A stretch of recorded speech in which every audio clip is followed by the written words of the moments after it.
আজ তোমাদের সাথে একটা গল্প শেয়ার করতে চলে এলাম। একদিন একটা বাড়িতে হঠাৎ করে আগুন লেগে গেছে। আর সেই বাড়িটায় একটা পাখির বাসা ছিল। আর বাসাতে একটা ছোট্ট পাখিও ছিল। বাড়িতে আগুন লেগেছে দেখে ছোট্ট পাখিটা বারবার উড়ে উড়ে পাশের কোনো একটা জায়গা থেকে ঠোঁটে করে জল এনে এনে আগুনে দিয়ে দিচ্ছিল। সেটা সে বারবার করছিল, কষ্ট করে উড়ে উড়ে যাচ্ছিল আর ঠোঁটে করে অল্প সামান্য করে জল এনে আগুনের মধ্যে দিচ্ছিল। এটা দেখে একটা কাক পাখিটাকে বলল, আরে পাগল বোকা পাখি, তুই যে এত কষ্ট করে এই সামান্য একটু একটু জল এনে আগুনে দিচ্ছিস, তাতে কিন্তু আগুন নিভবে না।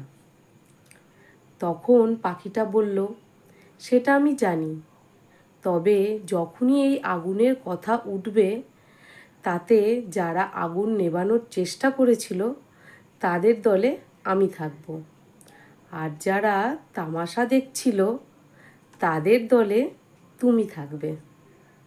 ঠিক তাই, এমনটাই হয়।